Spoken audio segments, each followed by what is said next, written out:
Hi, friends. So today is just a couple days before Thanksgiving, and it felt pertinent to maybe talk about the spiritual journey around relationships and family, the unit of family, and all of the flavors and implications and layers to that part of our incarnation. Some of us come from our biological families, and some of us have been adopted, and some of us have current relationships with our core family members, and some of us are a bit more distant. And as we go into this whole period, this time of the year, the period kind of being those who honor some kind of gathering around Thanksgiving through, the festive season. Number of different religious traditions and holidays are celebrated in ancient gatherings, just gatherings of people coming together beyond religion and beyond a practice. It's really just the nature of gathering this time of year. As the weather shifted for those of us in the northern hemisphere, although many of our nights around the fire and sharing stories and passing down traditions have evolved greatly, it is still the time of year that for many it may be the only chance that we get to see all or certain members of the family.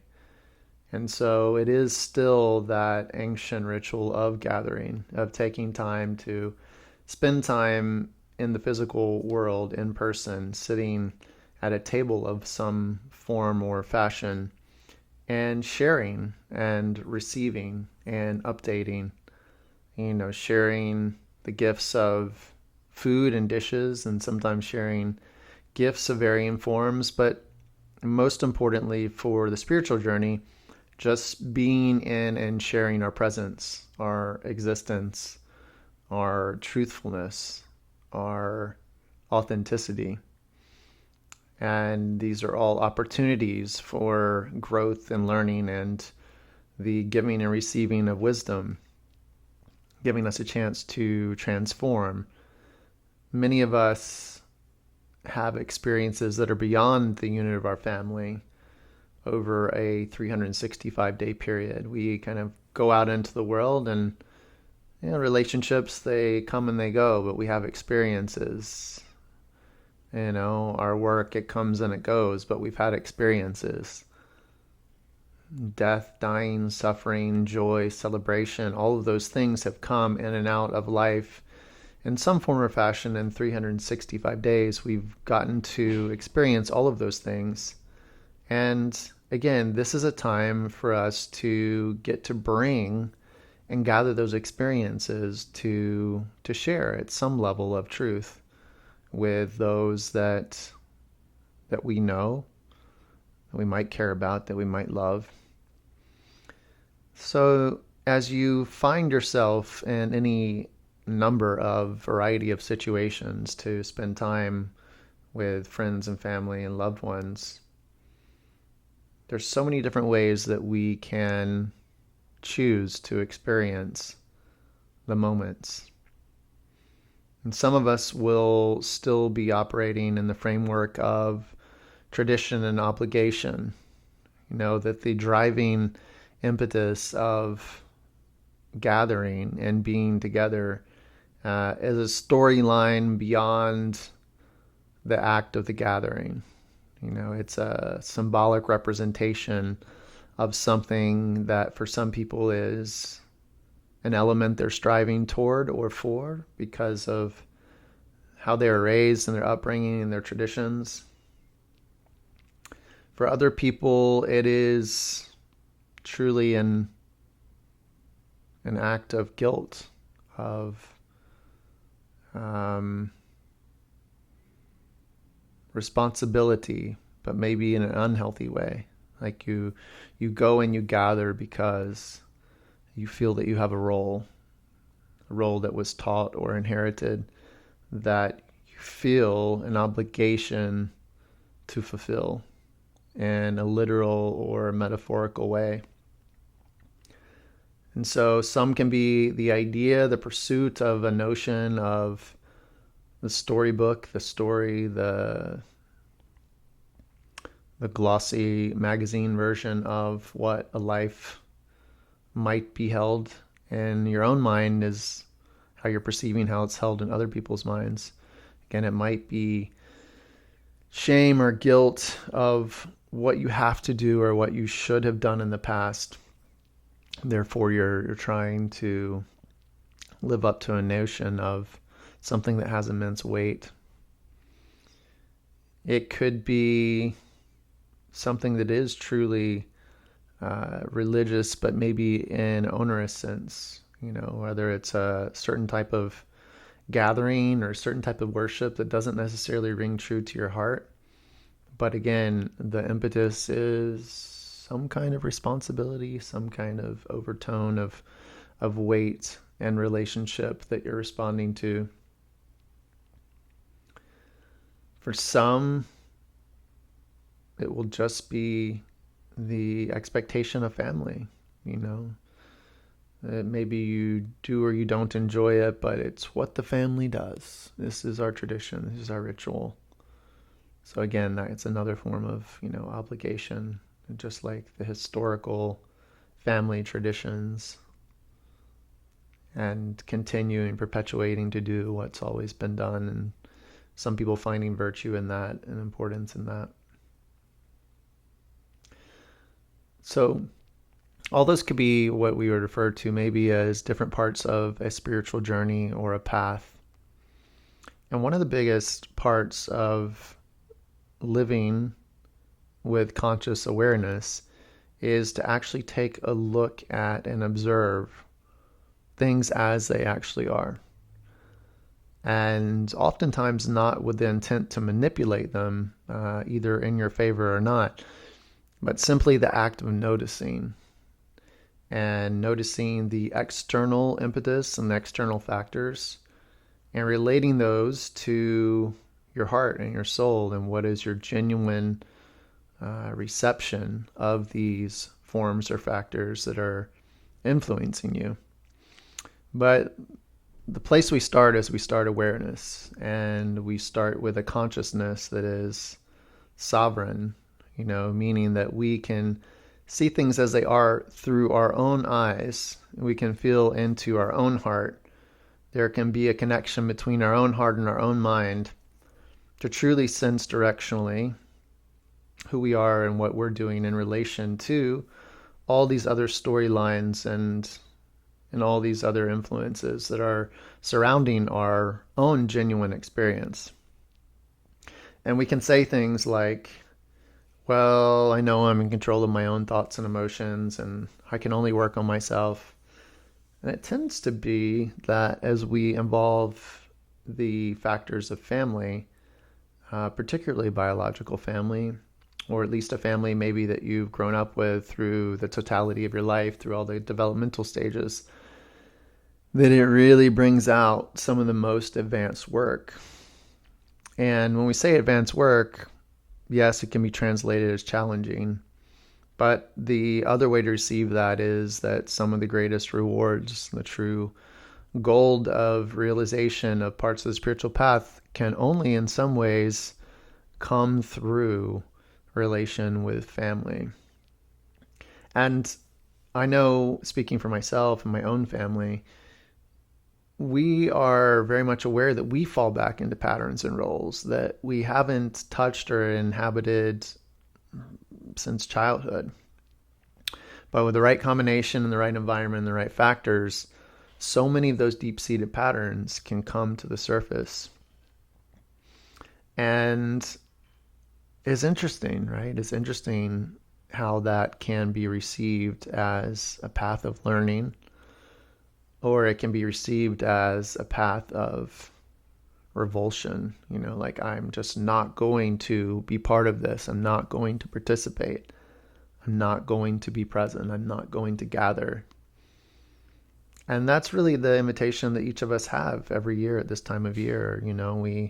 We have sovereignty to say, the storyline of, I will not be participating because the story that I have is that this is unhealthy, or this is too much, or they don't understand me. And there's nothing inherently bad or wrong with that. This is not judgment of good or bad. And yet the lessons still will always lie in active presence with the forces that are affecting us in a significant way. In this case, we're just inserting the existence of these forces through family, but it could be any number of things. It just tends to be that historical biological family members who have been through many parts of our incarnation, witnessing, encouraging, discouraging our evolution, it just tends to be, my experience is by design, that those situations can offer us the deepest work if we feel called to be open to that and called to do that and called to receive that at this time. Yes, there's always going to be extenuating circumstances of potential physical harm, of abusive situations that are not conducive to giving or receiving wisdom. Of course. But there's also a big part of the spectrum where it's not that, but it is hard and heavy on our heart, or it is something that doesn't quite let our true authenticity shine through. Maybe with our new work and our new friends and our new rituals otherwise in our life, feeling totally aligned, feeling very confident, feeling very self-aware. And then as you have the opportunity to step back into people who represent reflections of other parts of evolution in your life, oftentimes the alignment's just a little dull. It's just not so aligned. You don't necessarily feel like you can be your true self, or you don't feel 100% comfortable in the ways that you feel comfortable in other environments. Those are golden opportunities to feel into that and to be with it and be aware of it and to feel it in your body. Not necessarily as an action of protection so much as just an awareness that transformation, which is the lasting change, the full embodiment, it takes a long time. And it reminds us of pieces and places that are changed but potentially not fully transformed. And it would be a great indicator as we go into the new year of parts of our being and our life and our time that is still baking. Maybe it's not fully done. And maybe without the reference point of these other experiences with family, there might be a delusion or a trance that we have fully undergone transformation, fully received everything as actualized. So the first place that we start, as I mentioned, is just an awareness. Like as you walk into a space, as you are in the presence of other beings, can you observe truthfully your body, your somatic intelligence, your heart, and your mind? Can you go into these social elements with the gift of a spiritual awareness, of an exploration of your being that really can't be truly offered or tested in the same way in any other environment? Whether this is once a year for you or it's a few times a year, there is an invitation to go into it with a playful exploration of what level at which you're able to hold your energy authentically, or you're able to feel into the variation of full transformation or change that is still not fully deeply rooted at every level of your being. Not because you should be ashamed of that, but because we always want a level of awareness of where the work lies. And as I've said, it's like as long as you have a human body, there's work to do. It doesn't always mean that we know exactly what and where. So these situations can offer opportunities for us to fill into truth and then crystallize that as priority for the next year of, where is my work to do? What is mine to do? What is mine to share? What is mine to be? What is mine to clean? So as you go into this with an awareness and you start to approach this with a open-minded playfulness, a creativity of looking and listening into your body, the question really becomes, how closely aligned to our truth can we be in that situation with those people who have known us over longer periods of time? Again, not because we're testing ourselves in a competitive way, like we're competing with ourselves. Like I feel like I am fully, authentically aligned at every level, and now I'm going to prove to myself that I am. No, it's a humble curiosity. You would hope that you do feel and learn things that you otherwise might be blind to or numb to, or simply too busy to fully fill into. And you have the opportunity to speak and be in the truth of loving awareness. And I think this is an important one, because a common scenario that we think of when we talk about with family, whether it's politics or sexuality or money, marital status, so many things we could pick as the classic examples. The question is, can you afford yourself the opportunity to bring a presence of truth to your family and to your friends and to your gathering? And can you do it in such a way that people are able to receive your truth?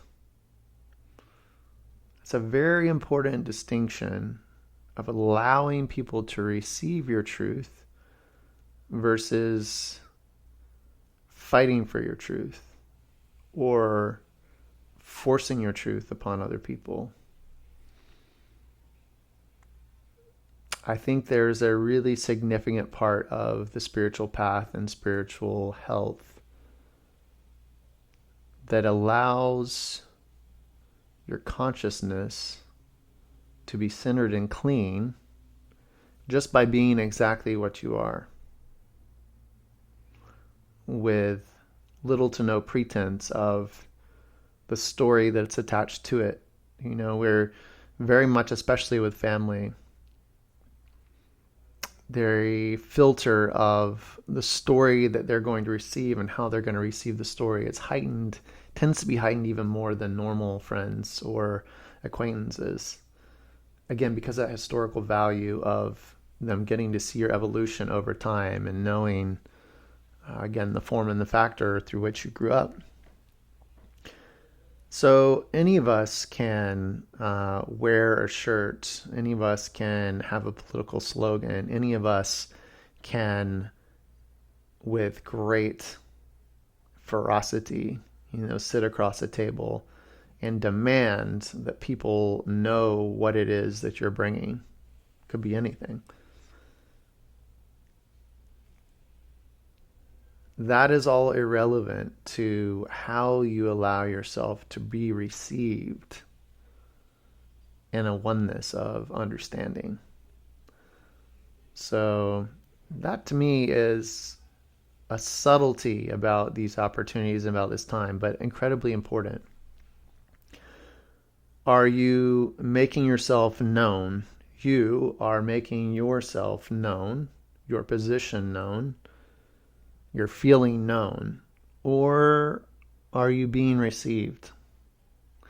And I would define that as, for the other hearts and other souls that are in your presence, is there a comfort in their own being? Is there a peace extended through you in your own presence that extends to their own being, that at some level, even if they mentally don't have the ability to fully accept whatever that is there some level in some part of their being that there's an opening, an act of opening, that the understanding, the empathy, at some level, it could be the soul, it could be the heart, it could be the mind. Is there some part of them, because of the way that you're holding your presence, allows them to open more closely to being you, to feeling you, to knowing you. And through that, for them to also know themselves. That's the difference. That's how someone receives you versus how someone perceives you. And I feel like there's so much pre-work that so many people go through on the perceptions that they need, that they want, that they demand, that family has and gives. And we don't think about so much the reception versus the perception. If someone can't receive you into their own heart, they can't receive you into a part of their being, the only thing that's left is intellectual games and false faces of social cues, which is what many of us suffer from. So many people communicate that it's just as painful for them not to be accepted as going into a space or a room where, well, they know that everyone's just being fake. That's not how they truly feel. That's because you're not being received. You're being perceived, and potentially there's what we refer to as games that we play based on our roles and our names in the family tree. But the receiving part, and this is where I think it gets interesting in the spiritual path, the receiving part has more to do with you than it does with them. And that might be hard for some to hear if you're finding yourself in a pattern of frustrating dynamics with family. You say, no, you don't understand. You don't understand my dad. You don't understand my grandfather. You don't understand my mother. No, I don't understand them. But what I would say is that your choice on the spiritual path is only to work on yourself. Like, you can't control your mother and your father and your grandfather and your grandmother. But you can control the essence of your consciousness and your being. And as long as you're operating with overt desires that might be contrary to theirs, no receiving will occur. Because you're working in polarity. You're representing something that is not them. You're representing yourself as something that's not them, and you want them to be that thing. And as much as you are caught in that role, you're feeding into the dimension of that reverse magnetism that's actually repelling you from that place of oneness, from that place of understanding, from that love, from that acceptance. When you work on the deep self-love and the acceptance and the knowingness of who and what you are within your own being, many times the surface desires of what you need from other people to do and to act and to say and to be, their importance and their weight in controlling you for your definition of contentment and happiness, it just lessens. It starts to evaporate. It starts to lose hold of what you thought was necessary for your own contentment and peace. And so there's work that we can do within ourselves, that when we come into those environments and those relationships, into those dynamics, when we step into that space, we're not grasping. You don't need to sit at a certain place at the table, whether that's literal or metaphorical. And if you hear that and you're feeling a lot of frustration because it seems like there's not an understanding, that's the work to do. Like, that is bringing to the surface where the work is to relinquish these power dynamics, to let go of traditional patterns, to let go of expectations, of this one very narrow storyline of exactly how it must be and how it has to be if you're going to show up, if you're going to love them back, if you're going to, pay off that loan, whatever it is.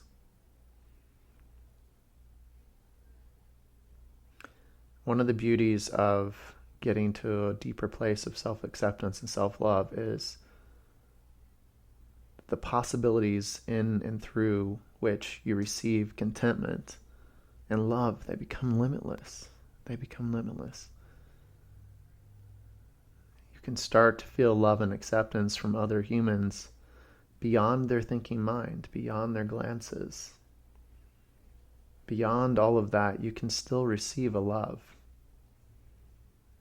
And as soon as you know what that is and you can connect to it, that superficial stuff will fade away just as quickly as your own desires for it do.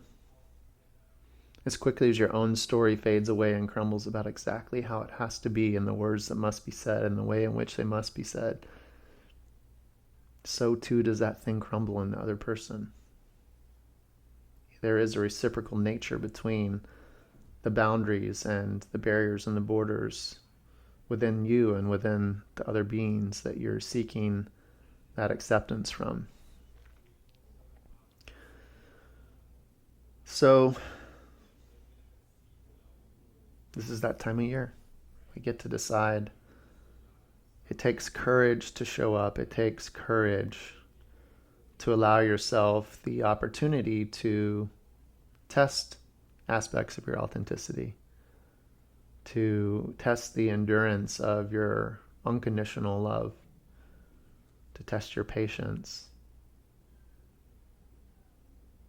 to test your true nature with all forms and functions of what we call family.